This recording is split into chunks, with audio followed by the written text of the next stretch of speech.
Hello, dear friends. I am Dana Leuenberger from Los Cabos Home Life, and today we are here with Mrs. Lucia Hatfield in a very special interview. We're in Villas del Mar in Palmilla. Welcome, and thank you so much for being with us today. Well, thank you for having me. Villas del Mar, all this area in Palmilla is absolutely stunning. It's beautiful. You could see all the luxury around us. Yes, we're very proud of it. So you're Vice President, new project for Del Mar Los Cabos. Correct. What does Del Mar offer us? Del Mar offers what we would call a 5-star plus resort community of homes with all the privacy and exclusivity that our clientele requires. We're very private. We're all about being a community, but with the best of the best, the highest level of services.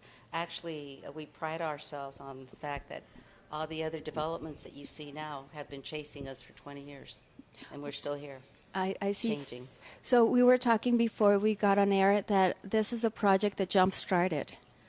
Oh, it helped jumpstart Cabo. If you think about it, in the early 90s, the economy had pretty much sunk, and Cabo really wasn't doing anything.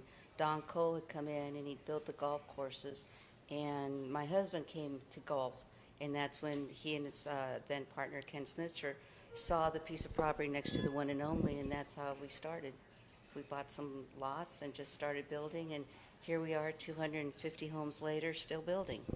And they're beautiful, and the views that they have, the lots, and also there's a lot of celebrities. We're not going to say anything because of privacy, but there's a lot of celebrities that own property here. Sure. We have a lot of celebrities, a lot of billionaires, a lot of people who value community but value privacy even more.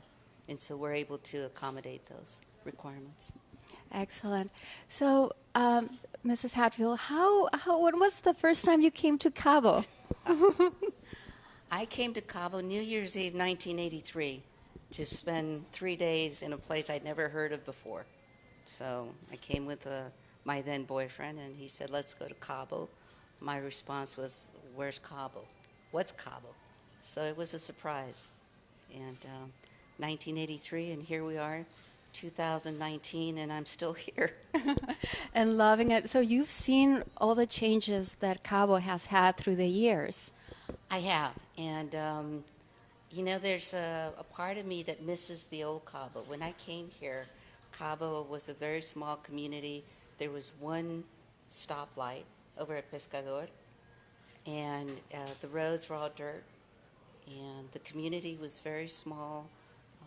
It was the old Cabo, the one where you hang out and you sleep on a hammock, and you go fishing in the water right there in front, and there were no rules. I think that was part of it. There were no rules, but the community here in San Jose was very conservative, which is where I liked it, and the wild town was still there. So. Yeah, like they say, San Jose is historical and San Lucas is hysterical. Yes, there's a lot of truth to that. Yeah. Yes, and I hear a lot of people mentioning the same thing about the old Cabo.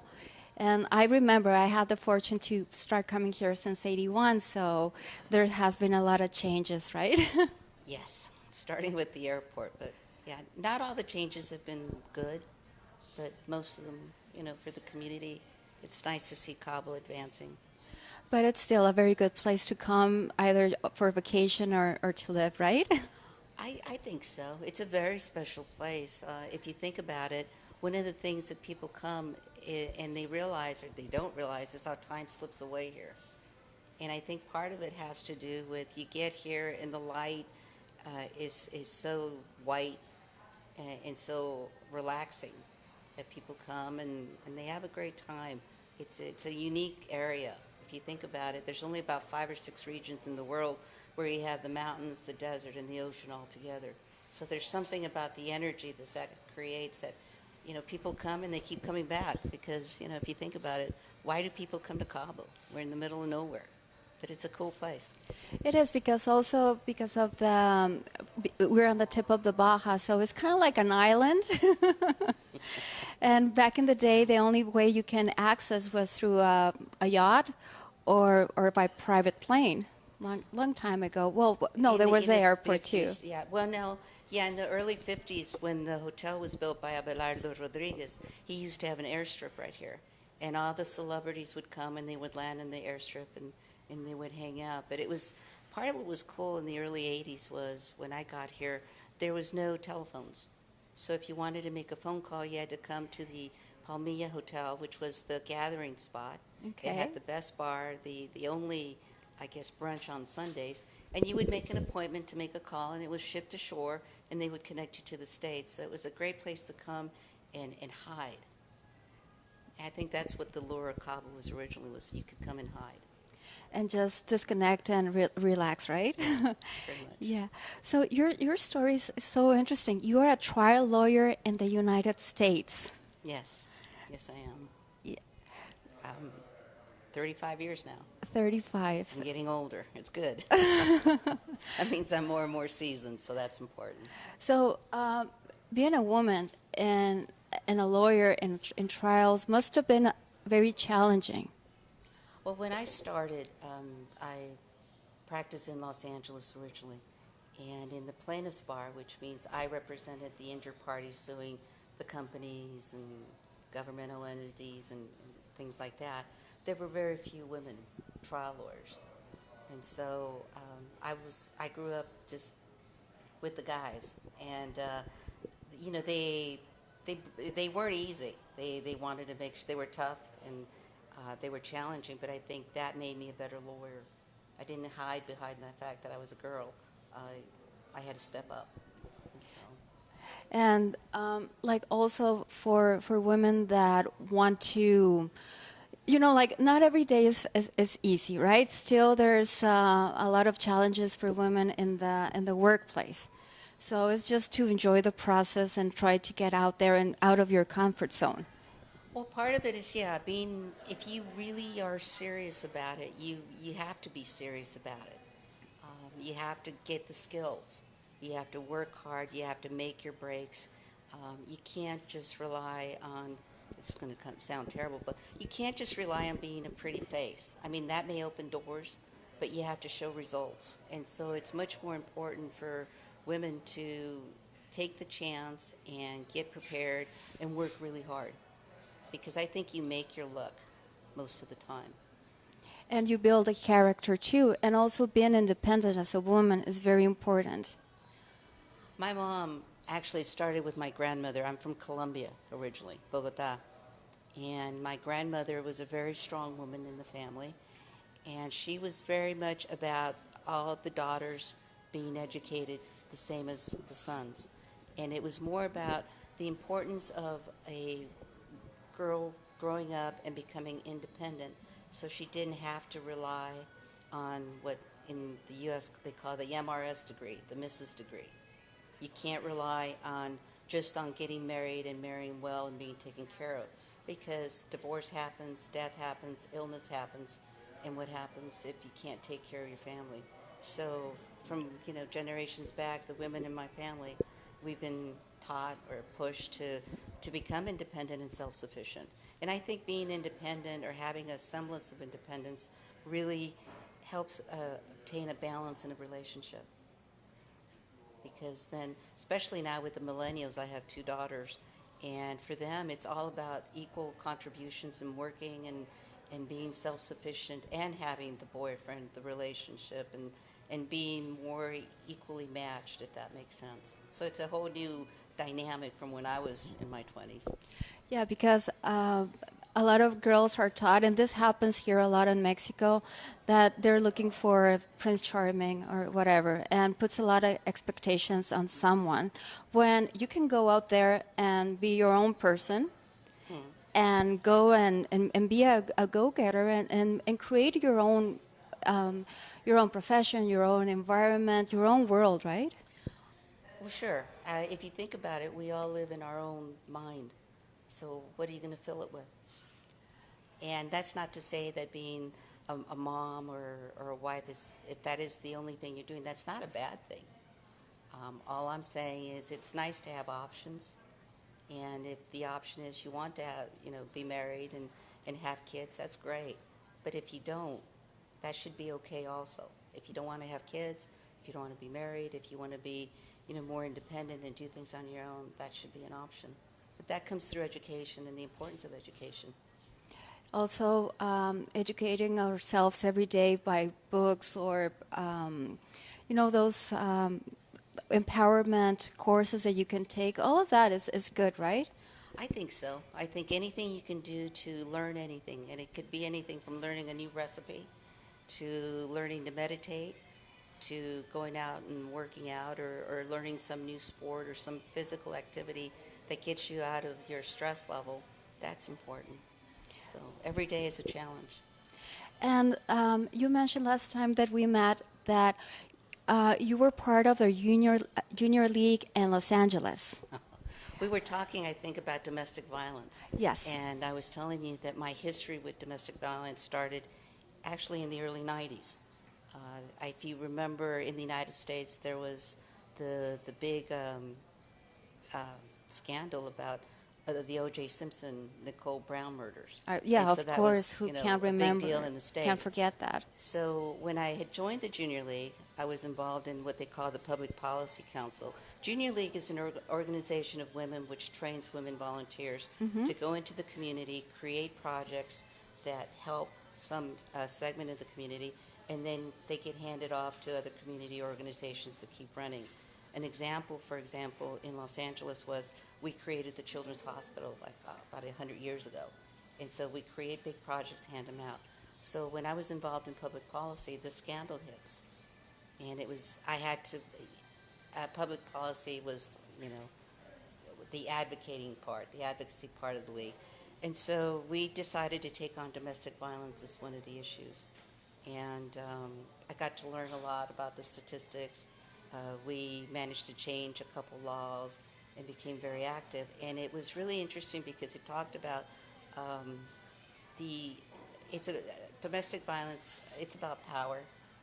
And curiously enough, it's not just the men who are the abusers. There's a percentage, I think back then it was 20, 25%, the males were the abused.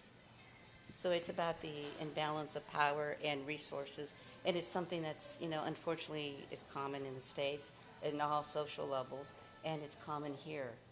And so the question I think we're talking about was, what do women here, especially foreign nationals, because it's hard enough for the nationals, what options do they have when they find themselves in a situation of domestic violence, and what resources they have? And that's how we started talking about the Junior League. Actually, there's a Junior League in Mexico City, one of our, and it's a great organization. I wish we could open up a chapter here, because by training the women, the young girls about different projects and how they can contribute to the community and create some sort of help. It could be helping the elderly, the youth, domestic violence. It could be ecological issues. There's lots of issues here in Cabo that we need to deal with. And people can find, if they're interested, to just get out of the party mode, because sometimes you come here and get lost in the party mode. But if you're interested in doing more, there are so many things that Cabo needs. And it's funny because in the league, in the Junior League, one of the mottos they taught us was, how do you leave your community better? It's not what your community does or gives you or provides for you, because look at all the richness and wonderful things that Cabo has. It's what can you give to your community. And it's in the process of giving service, of volunteering, of helping someone else, that you end up expanding your own world and having a purpose. And I think that's one of the challenges, we were talking about that, one of the challenges for women here, especially the foreign women, is how do you assimilate? It's a lot easier for the men, the American men, the expats, to assimilate here because they have their activities. They go golfing, they go fishing, they do, whatever. But if the gal is not a big golfer or big, into fishing, how does she fill her time? And that's the challenge. How do you find your tribe? Exactly. Well, that was one of the reasons we started this project, Los Cabos Home Life, and Ask Dana, because when I would sell a property, people would ask me, it's not only about, okay, we did the deal and there's your property. No, I stick around and normally for more than a year or 2 years, because a lot of my clients have become really good friends. And I try to create or introduce, especially the women, because there's some people like you mentioned, right? They come here and they want to give something more to the community, not only going to the beach or going to the spa or whatever. They want to contribute because they all already do that back in their country. But there's also the other part that I would like for them to get them together, and so in different groups. And here in Cabo, we have amazing groups and associations. You have been a great contributor to many of them, and also help from the beginning too, right? Yes. Actually, uh, as a company, you know, as a company, we have always, and individually, we've always been about contributing to the community. I know that, for example, the Los Cabos Children's Foundation, uh, my husband Ron, uh, um, Tom Walsh, and Chris Snell actually put in the initial seed money to start it way back when. And so it's about giving to the community. And I think that the best way to do it is find areas that you're interested in and volunteer. And it's not always just a question of giving money. Uh, Time is actually much more valuable. But the one thing that I learned along the way is you have to be respectful of the fact that, one, we're not in the States. We're in Mexico. We're guests here. And we have to be respectful of some of the customs. We can help educate, like in the area of the, I was involved in CARE, which was the original Humane Society here in San Jose, and then we merged it with the San Lucas one, and it became the Los Cabos Humane Society. When I was here originally, the attitude towards pets was different. You know, pets were just creatures that were kept outside, and you know they had a job. The dogs were supposed to, you know, protect the house, and the cats ate the mice or the bugs. And so the mentality was, you know, they weren't pets, part of the family, and the need for sterilization wasn't understood. So through education, through the Humane Society, we started going out into the colonias and did the free sterilization and educating the kids in school about how do you take care of your pets, how they become part of the family. And what's great is that now, you know, 25 years later, we're seeing the results of that. People are, you know, the attitude towards the pets have changed, and that started with education, educating the kids. The kids go home and educate the parents. And so there's so many different areas that people could choose here if they want to get involved. And it's just starting, you know, think about what am I interested in? You know, am I interested in taking care of dogs or pets? Am I an artist? I mean, there's great, you know, groups here of artists that can do great things in the community. So it's interesting how that it just evolves. But you have to be willing to step out and get, you know, say hi, meet your neighbor, and do something. And sometimes it's scary. Well, yeah, because especially for someone that has just recently moved down here, it's a big change. And I see a lot of moms that they're just getting into retirement time, and then the kids are already gone to university or their lives or whatever, and then they purchase a house here, and it's like suddenly like, okay, my whole life was in the United States or Canada. Now I'm here in Mexico. Well, the first thing they do is learn to speak Spanish, because that will help open doors. It's not that you have to become fluent, but I think the locals appreciate the fact that you make the effort, Yes. and that helps open doors. And if somebody can't communicate, you know how warm Mexican people are, so they help you along the way, right, and make you feel comfortable, because that's one of the things that people love about coming to Cabo is the warmth of the people. That is, yes. It's how open-minded, open-hearted, not open-minded. The open-heartedness of the people, the service level here in Cabo is extraordinary, and it's about the warmth of the climate, the warmth of the people, and it's easy to stay. But as we talked before, Cabo can be hard on relationships, Oh yeah, yeah, and we see that a lot. and so that's something that happens here. not just in the expats, but in the locals. I mean, even in the Mexican community, you see a lot of challenges also because Cabo can be difficult. Um, there's a lot of temptations or situations that will show the fractures in a relationship, and so you have to figure out how do you keep that relationship going. So I always said Cabo will make or break a marriage, but if it makes the marriage, it's pretty strong. Or like they say too, either Cabo loves you or Or you're out. or That's true. That is so true. yeah, but it's a great place, and I see so much opportunity here for business and to creating a lot of things. If somebody has a good idea that they see that great results somewhere back in the States or Canada, or even some places in Mexico, and I see all the new restaurants coming and with the new concepts like the taco and the mezcal thing that they do. And Cabo has probably the best food scene anywhere. I, been to Aspen, been all over the world, and it's just, there's nothing like it here because of the freshness of the seafood and the organic farms. But the one thing you have to remember, or, from a business standpoint, what is Cabo? Cabo's primary business is tourism. So if someone wants to start a business here, figure out a service that is needed or maybe is underrepresented or that you can give a twist to, and it will succeed because we're service driven. I mean, the Del Mar platform here in Villas Del Mar is all about service. It's meeting, exceeding expectations, and delivering something you didn't even know you wanted. And so if you take that mindset and apply it to a business that you can start, be it being the best real estate agent, opening up a restaurant, a dog sitting, a marketing, anything. If you focus on what is needed and something that you're interested in or passionate about, that's a great place because there's so much opportunity here. With the airlift that we're getting, Europe is coming now, the London flight starting. There's so much opportunity here to really create experiences and services for the tourists or even the residents. It's huge businesses or service businesses are going to do really well here.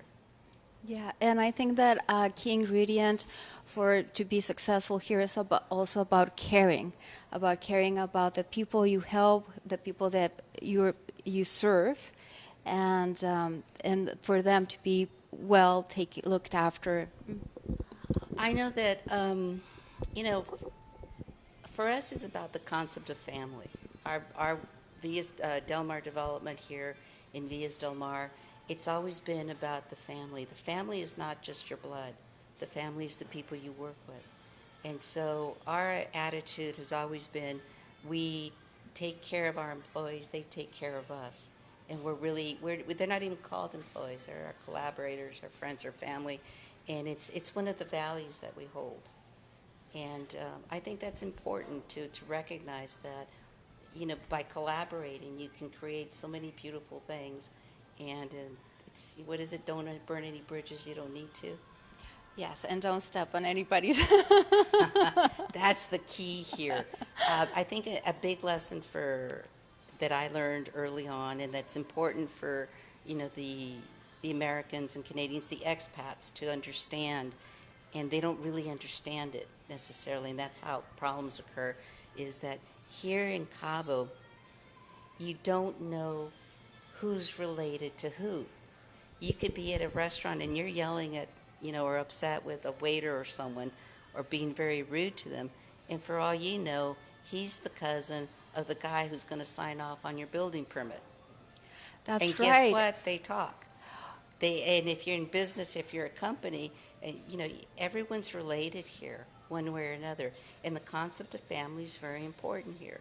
You insult one part of the family, and they tell the other part, well, guess what? Down the road, you're going to cross that, and it's a problem.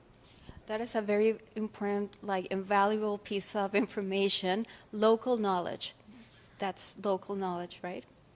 Never underestimate your waiter or the valet guy or the guy just, selling newspapers. You'd be surprised, who they know, who's their family, and how the least expected way you run into a problem if you have not been polite. That's right. You also mentioned that you came to Cabo after Odile, and you went to see how your employees, like how all the workers, you visited their house. You know what? Yeah, Odile, I think Odile was one of those tipping points for Cabo. With Odile, a lot of people left, but other things came in, including that tremendous development that's happening up and down the corridor, which is kind of out of control. When Odile hit, I had just, Odile wasn't supposed to hit. Mm-hmm. So I left to drop off my daughters at college, and lo and behold, it hits. So I sneak in one of the humanitarian flights because we started flying planes down here with all sorts of things for people, water. We flew Supplies. many flights of supplies. Our development did, our company did, not just for here, but for the community in general. And it was interesting because the day after Odile, our collaborators showed up here in uniform, ready to work. And if you were here through Odile, you'll remember that this place was devastated, all of Cabo. I mean, it was like a total war zone. The palm trees were down, roads were washed away, buildings were flooded, destroyed, and I was shocked. We were so shocked that they came here. The right after, we thought, my God, you should be taking care of, because they were in worse shape than we were. We didn't sustain very major damage as compared to any of the other developments that got wiped out. But I came here and I said, you know what, let's go see what's going on in the communities. And so I did surprise visits to the different homes of our people, and it was very humbling because, they lost everything. Some of them lost everything, their homes, or they had maybe a couple walls standing. And in one of the homes, I remember walking in, and the only room that was standing was where the main master bedroom was, and right above the headboard. It wasn't even planned because no one knew. They didn't know that you were coming. No, these were surprise visits because we were trying to assess what The damage was damages. that was sustained for them. And on them was a placard, a brochure of Villas Del Mar. And and it broke my heart. The pride that they felt in working with us and being part of our team. It was extraordinary. It was so humbling because regardless of whatever damages we sustained in our home and everything, it was nothing compared to what our team was suffering. So what we did as a team is we contacted our homeowners and we said, our people have lost everything or some things. And our community was so extraordinary that they donated tremendous amounts of money. We were able to go back and rebuild all the homes, but this time with brick. Oh my goodness, that's And good. replace cars, replace appliances, we replaced all their losses. And it was just, and it's part of the giving community that we have here in Villas Del Mar. It's, we believe in it, we're a family. And so we help each other. But, Odile was a very humbling, eye-opening experience, I think, for everyone. For everybody, it totally changed our way of looking at life and everything. But going back to the employees that are here, is that also what you you plant, then you get back, right? Lo que siembras cosechas. Yeah. Because we visited many after Odile. We were on our cars, like visiting houses of friends and clients at 6 a.m., 7 a.m., and we had to go through debris and all that stuff. We would just go into many neighborhoods, like going back, there was nobody. So really caught my attention when you mentioned that the people came, because also for them to leave their homes or their families. So that means the size of what they care about their work and you as a community. I think, I think it's genuinely reciprocal. If you ask my husband about the people here that work with him and for him, and ask him to tell stories, he will tear up. I mean, for us, it's a very emotional connection. It has never been about a profit source. it's a living source, it's a contribution source. But for us, it's about the family that we have here. We live here. We do not have, homes back in the state. We have made the decision that this is our home. This is where we're going to die. And so because it is our home, we have to take care of it, and we have to take care of our family. And our family includes our team, everyone that works with us. And yes, some come and go. What's really interesting is now we go to the different developments, other developments, to the hotels or to the restaurants, or you see a lot of the construction companies now. These are people that over the years started working with my husband. These Gravi and other companies that you see here, they started with Ron. They learned from Ron, and they took off and created their own companies. So now Ron likes to joke that a lot of his workers now are driving around in better trucks than he is because they learned and that gives us joy to see the fact that they had something and they started out here and they learned and took the chance to grow a business, and they've gone off and been successful. Or they work in other companies and they say, "Oh, Mr. Hatfield, it's so good to see you." Well, that makes us feel really good because they don't, maybe Ron wouldn't remember them at first and they could say nothing and we wouldn't know. But the fact that they go out of the way and they remember, they say, "It's so good to see you. I'm happy you're here," means that we must have done something right along the way. It's for us, for Ron and I, it's about the legacy we leave is not the money.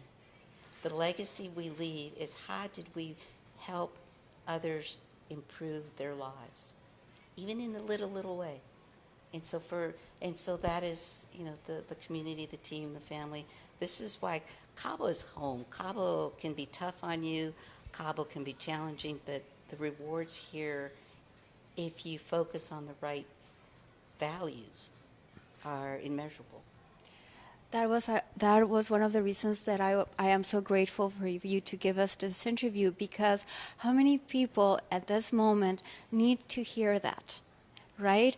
Or a young girl trying to make her way into the business world, or somebody, a family saying like, "I might think about Cabo, but then I don't know." So your legacy is what, like, people will see it and they said like, well, that's something important. My theory is you have one life to live at least at a time. Unless you believe in reincarnation, then you can come and redo it. But if you're living it, why not just choose a spot that brings you joy, and be willing to roll up your sleeves. Don't expect people to give it to you. Earn it, and be willing to take even a little chance, show up one day and do something different. Mm-hmm. And then the next day do it again, or maybe push it a little further. Because if you look at us, what we have here, it started with one house, 20 years ago, and that worked. And so the next house, we learned from the first house to do it better, to make it better. And then we kept going. One of the funny things is we look at the new developments up and down the corridor, the homes, El Dorado, Chileno, all that, and you see that they copied a lot of our stuff. Ron started with the pocket doors. Yes, And after he started putting in the pocket doors here in Diaz del Mar, all of a sudden the other developments have pocket doors, or the central air and stuff like that. So it's sort of annoying and it's sort of flattering, but we end up seeing our stuff copied. We come up with a new plan, a new model, or a new twist or something, and then down the road they start copying it. So that's the bad news. The good news, it means we have to keep being better and getting better. And so that's one of the things that, it's interesting for us, but it's in getting better, we provide jobs for other people, and we give them better training. So then they go and they learn these new skills, and they go take it elsewhere and take care of their families, and it's a ripple effect. Yeah, like a domino effect, because one good deed helps another one, and then also the mindset here in the community starts changing, and somebody starts saying like, well, maybe I can contribute to this fundraiser or to this program. Yeah, and it's most of the time it's just what are you willing to, how do you want to spend your time? You know, and especially for women here, how do you want to spend your time? There's no judgment if all you want to do is, stay at home or play golf or anything like that. It's what brings you joy, because if you have joy in your life, that sort of, you know, uh, affects those around you. They're happy, you're happy, everybody's happy. But if you want to grow, if you want to challenge yourself, Cabo is the land of opportunity. There's so much to Oh, do yeah. here. There's so much need here. You know, we need to help our senior citizens. They don't have necessarily the shelters like they do in the United States, or the senior homes and things like that. There's a whole area there that could be addressed by people interested. There's the kids in the it's not the foster, it's the DEEF system, which is sort of like the foster system, but not really. They have needs. If you're into the ecology, you know, the Estero needs a lot of help right now. We need to figure out ways to for better use of our water. I mean, there's all sorts of infrastructure things that are needed and necessary. And if you come in as a business developer or something like that in development, you need to maybe start thinking about how do you address those issues so that, you know, the coming generations have a place that's digno, as they say here. And that's the issues. How do we create a community that is not just the wealthy and, you know, the corredor, but how do we actually improve the lives of the colonias? How do we make sure the kids get access to the education that they need? Because they're our future. And if we don't take care of our future, the future's going to be here before we know it. So there's so much to do here, and it's just about, you know, what is the granito de arena? What is the little grain of sand that you're willing to contribute to just make one little change? And then it accumulates. Yeah, that's correct. Yeah. Also, I wanted to ask you. There's a lot of people who come here and they say, "Well, is it like the hospitals here?" And Oh I've been no, thinking. you were going to talk about Andrea's hospital. Yes. No, I was going to ask because people say, well, I'm used to this health system in the United States and this and that, but you have met really good doctors here that actually have helped your family, right? Let me tell you about the doctors here in Mexico and in Cabo. And understand that I used to sue lawyers. I mean, sue lawyers also, but sue doctors in the United States for malpractice. So my standards for doctors are pretty strict because, you know, that's the way I am.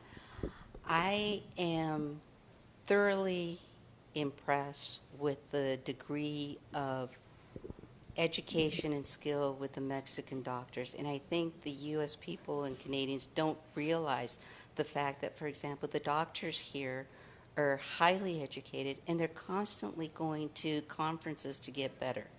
Unlike in the United States, where they, you know, after you get your degree, if they don't want to continue, they don't have to. Here, the doctors are always going to conferences and getting to the new skills. Here in Cabo, for example, in the stem cell, all the anti-aging and stuff, Dr. Jose Cerda he's been working on that for 20 years. The miracles he has helped create through his use of what he knows how to do with homeowners and people that fly from around the world is incredible. But my eye was open because fortunately for me, we were always healthy, my kids and I. So I was in Cabo for 15, no longer than that, from 83 to 2006, and I never saw a doctor here. So I had no reason to really look at it. But one day, Andrea, my youngest, had an appendicitis attack, and I couldn't fly her out because back then the airport closed at 8, so there was no medevac. So I ended up going to a MaryMed, which was a very small clinic and very not very modern compared to what I was used to, which was Cedars-Sinai or UCLA Medical in Los Angeles. So I walk in there and I go, oh my God. That was my first reaction, oh my God. And so they said, well, this doctor's coming in. He's a great surgeon.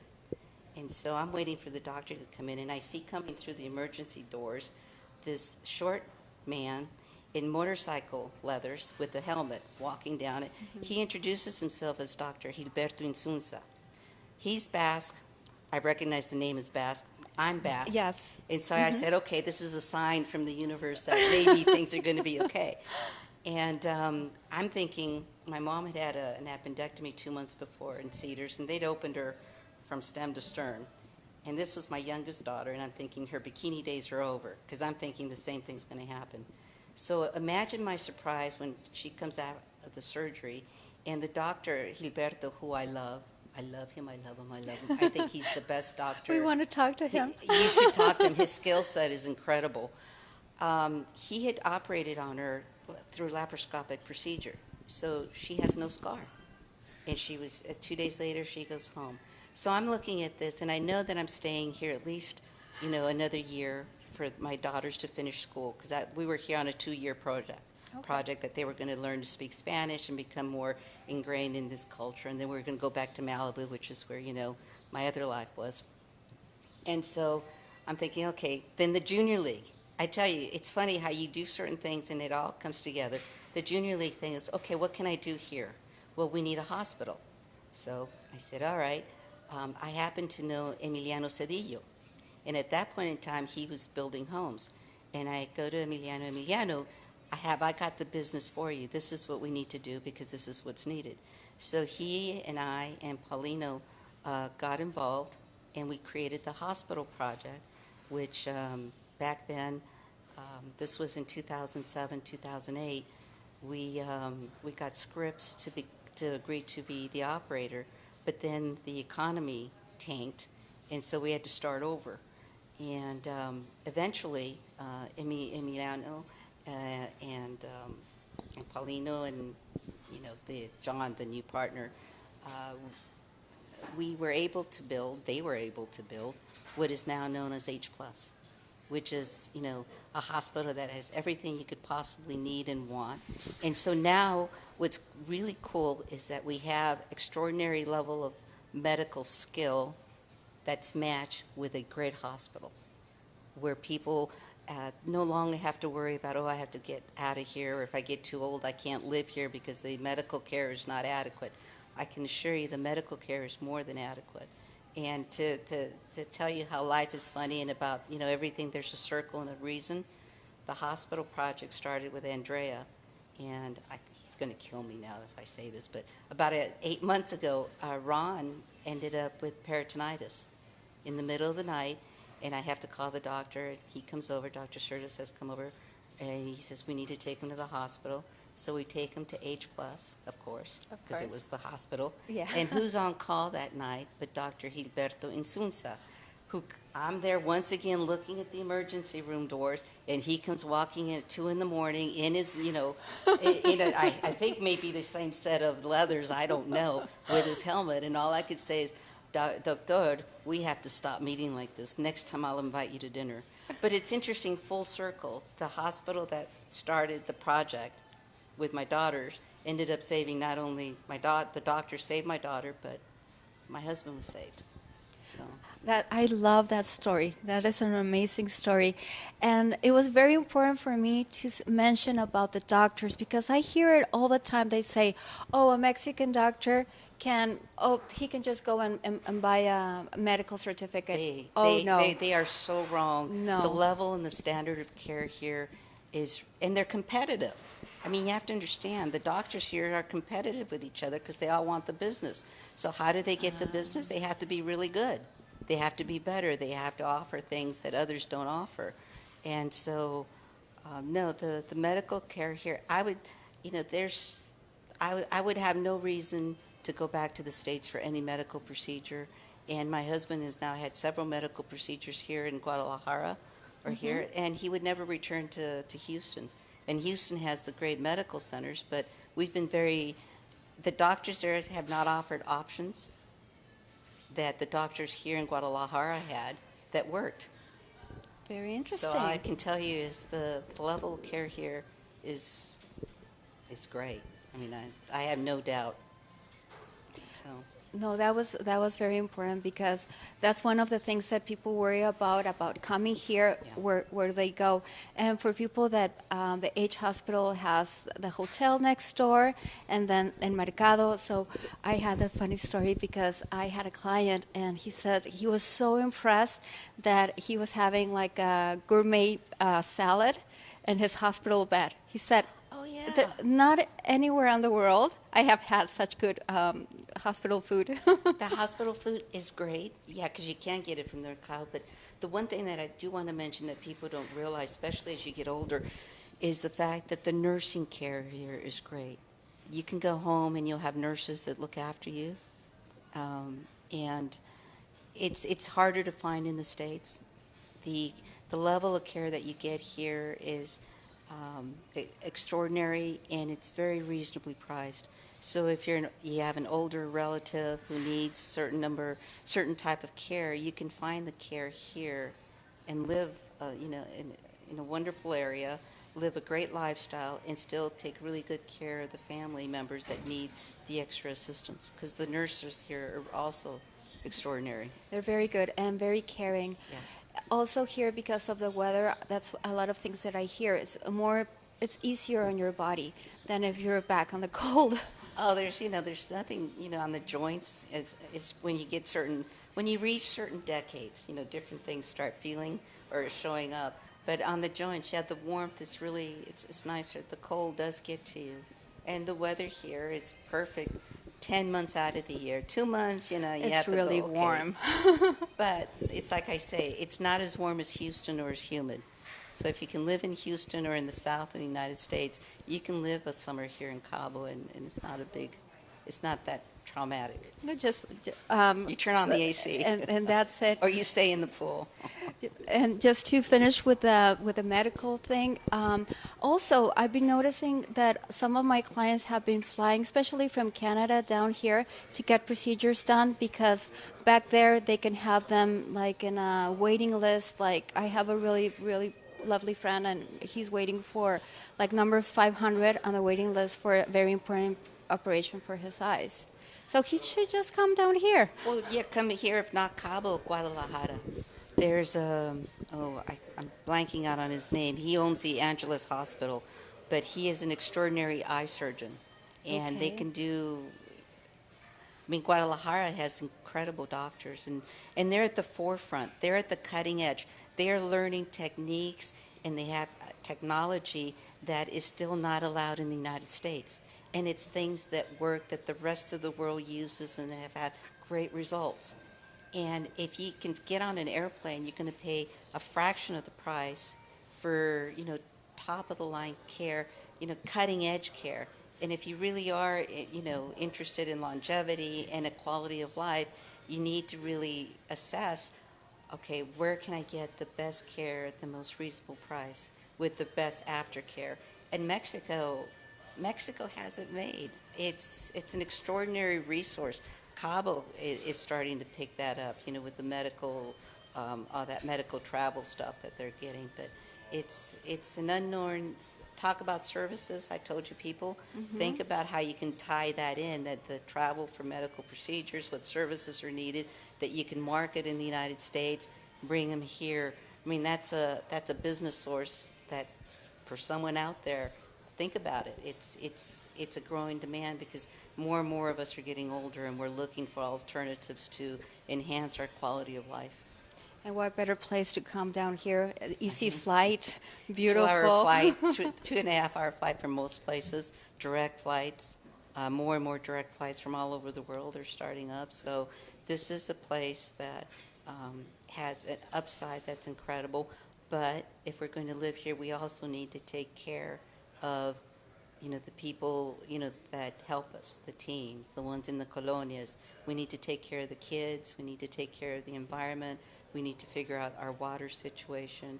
Our And highway. our highway, the highway's an incredible, that's a whole complicated issue because there's 3 levels of government involved, the federal, the state, and the municipal, and they're all saying, not my job. Well, it kind of is. So they need to get together and figure out a way to make that highway safer and to develop the alternative routes that we need so that if there's an accident, nothing comes to a standstill. So there's a lot of challenges, and if someone's really interested in helping the community here, there's so much to do that you don't have enough time to be bored, unless you choose to. Exactly. There's a lot of things to do. We're just coming to the end of the show. If you have any final thoughts, and I'm really intrigued about the Junior League. I hope that we could bring it to Cabo.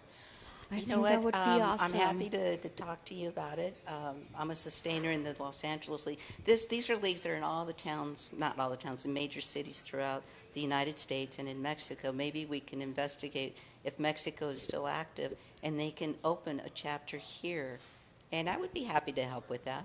Oh, I I love think- training. I love training people, volunteers, because that's something that I've done throughout my life. And I find that by being a trainer, I have to learn. And I become Exactly. better. Yes. Sometimes Yes. I've taken on projects that I know nothing about, and then I volunteer. I get volunteered to be the trainer or to teach it, and I go and learn, and that forces me to learn. And so that's why I enjoy training, because it forces me to be better and to pass it on. It's helpful, and it's about being of service. Well, and there's so many organizations here, like you mentioned, Yes. the Los Cabos Children's Foundation is a great one. Niños del Capitan, there's Liga Mac, there's the different humane Societies. societies and rescue societies, there's Red Autismo. There is so much here that if there's anything that you're even a little bit interested about and you want to give of your time, it's not always about resources. Yeah, everyone wants the money, but I always tell people sometimes the time investment is much more valuable than the money, Yes. and both are needed. And you're very active because you're also in the Madrugadores. I am the coordinadora, the annual coordinator of the Madrugadores. This is my second year, and it's a very important group. They're of opinion makers of the family. So we come in and we hear the politicians, and we talk and we hear about all the problems, and we come up with potential solutions. And we're going to focus in three different areas: the estero being one, movilidad being another, and I forget the third one, but we're going to be much more active. I think it took a woman, because I'm the first woman president of the Oh, group. wow. And so I think it took, they don't know what to do with me, because I came in with all this structure and organization. So we have new bylaws, where we're focused, we're refocused. And they just kind of along for the ride. They smile a lot, but I learn a lot from them. And so it's been a great experience. And I think you'll be hearing a lot more about the Madrugadores, because they got quiet for a while. But I think the ladies are joining the group. We're bringing in more women into the group, and all of a sudden it's like, oh, we're goosing them, so it's fun. Well, it has been fantastic. You have such a lovely energy and all of everything you have to teach all of us. Thank you so much, and thank you for everything you've done to your community. And you're No. so humble, No. because you're so humble too. No, everything we do, that we've done is just to help. No credit. We don't want credit. I'm not interested in los medallones. I'm not in. Or being in the picture. We do everything as much as we can anonymously, because it's not about the glory. It's about the result. And helping the people It's about helping each other. from your heart. Day after tomorrow, we never know. We may be the ones needing the help. Well, The wheel of fortune turns. It does. And you never know. So. Well, I really, really appreciate that you took the time and No, thank to you. share your experience and everything with us. Oh, no, thank you. Okay, thank you, Mrs. Hatfield. I am Lucia. Oh, we have a comment. Give me 1 second. Ricardo Amezcua Ornelas. He says, good job. Mike Koshin, fantastic. Jesus, also congratulations. Oh, thank you. Okay, well, friends, thank you so much. I'm Dana Leuenberger for Los Cabos Home Life.